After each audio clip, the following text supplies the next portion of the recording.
Cool as you might think my life is, I have a recurring nightmare that I've had for 26 years. I'm somehow walking outside a stadium, a baseball stadium, and I can hear them announcing the starting lineup to a baseball game. I'm not kidding you. And I can hear the music playing and they say, leading off in center field, number 8. And I know it's me. I played center field here and I led off, right? Number 8, Eddie Milet. And I hear him yelling, but I can't get in the stadium. I'm like, I'm supposed to be playing, right? Like I'm supposed to be, and I cannot get in the door. Like I'm running around the stadium. Look, I'm in my uniform. I'm in.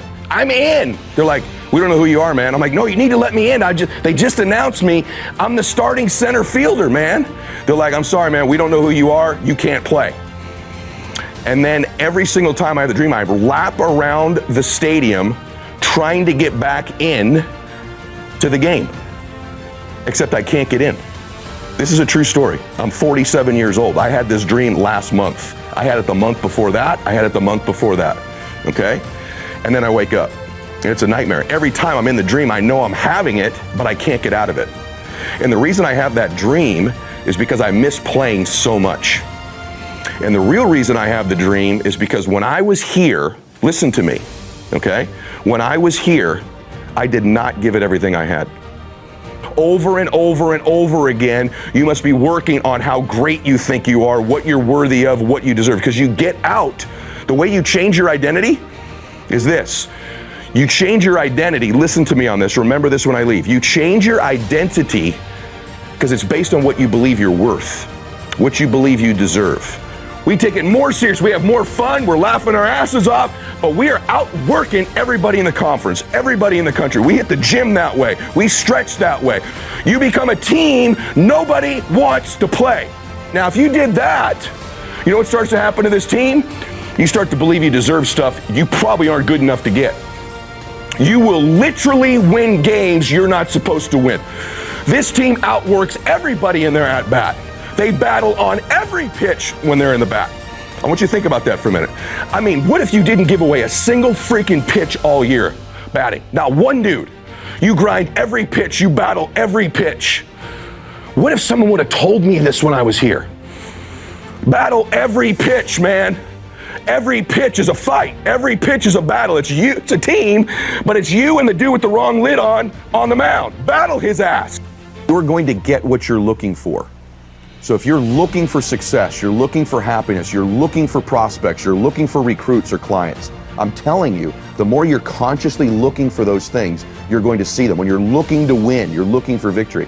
Same time, if you're looking to be victimized, if you're looking to be looked past, if you're looking to be small, if you're looking to be offended, you will find that constantly. And so be very careful what you set your mind towards, what your outcomes are, because you're going to find them. Your mind's powerful. You're powerful. You're more powerful than you think you are. And if you could just get clear on what you're looking for, get super specific with great clarity, great specificity about what it is you want, it's sitting there for you to find if you look for it.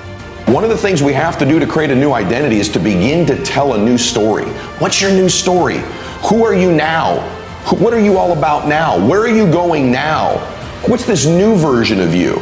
See, here's what's amazing. At any point in your life, you can just decide to write a new script. You can decide to become a whole new character. See, the leading character in the story of your life is you. And guess what? You and God control the script. You could write a new script at any time you want. Listen to me. At any time you want, you can simply decide to be a new character. I'm strong now, I'm beautiful now, I'm handsome now, I'm bold now, I'm funny now, I'm smart now, I'm going there now. Stop telling the old story. Here's the truth, nobody cares. No one cares if you had a failure, no one cares if you've had a setback, no one cares if you had a victory, and none of those failures, none of those setbacks, none of those victories, and that old character you keep playing is the very thing that will prevent you from becoming this new version of you. It's a story if you're stuck. It's an old story you're telling with an old character that was last year's version, last decade's version. Who's the new character? What's the new script? What's the new story? Beliefs are so important to guard Because once you have a belief, your brain goes to work, and I've said this in another audio video, where your brain has to go to work to prove your beliefs to be true. Your brain literally goes to work on finding the evidence to prove you right. And so that identity, you're constantly reinforcing it. Let me give you an example of what I mean. If you believe a certain worth about yourself, a certain identity, that impacts the type of action you're willing to take. So if there's a goal you've got set, it doesn't matter what it is, pick a goal.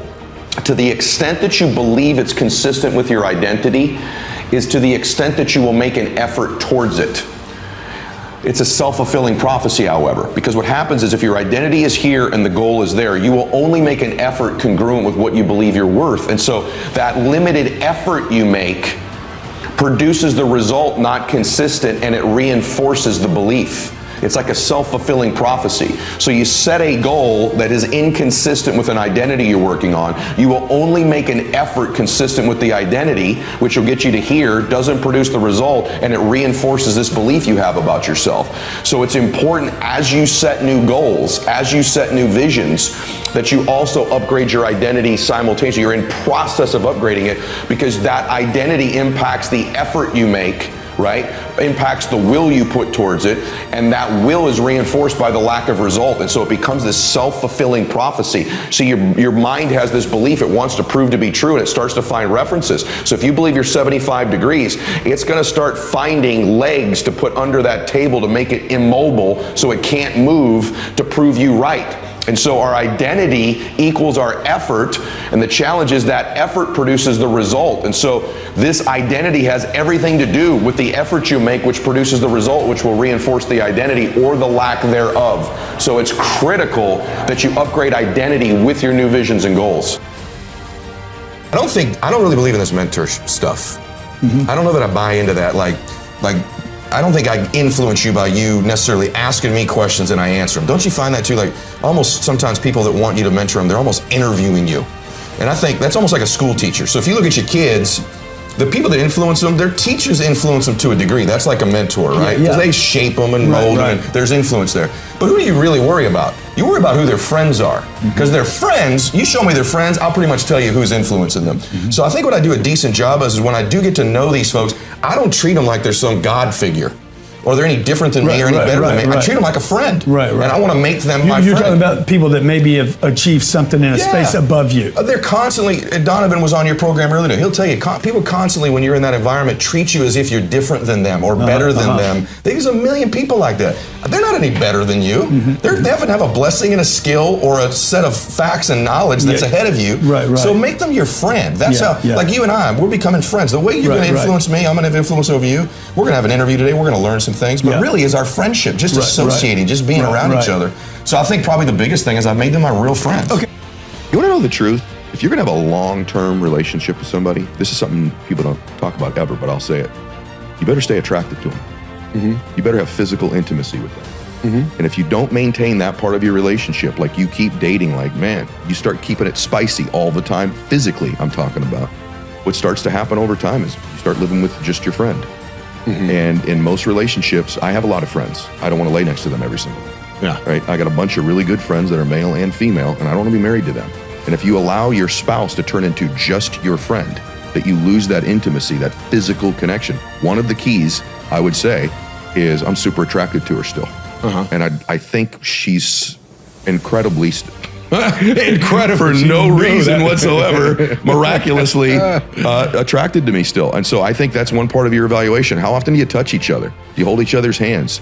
At different stages of your relationship, physical intimacy can look different ways. I doubt at 80 years old, we're gonna be doing what we do now, but I'm gonna be dancing with her in the living room, I hope. When I was dating her, man, interesting thing. It was hard because her parents had a great marriage. It was their second marriage, which usually those are great, they're sometimes better because you figure stuff out, right? But every time I go pick her up for a date, not every time, that's not true, many times, when you'd walk up to her front door, you could see in their living room. And I get emotional even saying this, but I would walk up to the front door and I'd expect it almost after a while. I'd see Howard and Patricia, her mom and dad, slow dancing in the living room. And there's just music on, no TV. They would just dance together, slow. And I don't know what they were doing after that. You know, I don't want to know. But the point I'm making to you is they kept it romantic. They kept physical intimacy in their relationship. And he was in his 70s and she was in her 60s. but they kept that going. It was such a good example for me because my parents, who were very much in love, never touched each other. I never saw them say, I love you. They weren't physical at all around us and didn't even touch us very often. I'm real conscious of always touching my kids and hugging them and always making sure they feel me. And so I think that's been one of the foundations of our deal. We do a date night once a week. So we're actually out doing something. And, we're very, very different people. She doesn't have an ambitious bone in her body, no achievement. She could have any clothing she wants. She wears jeans and a t-shirt. There's nothing about her that's that way, but she believes in me.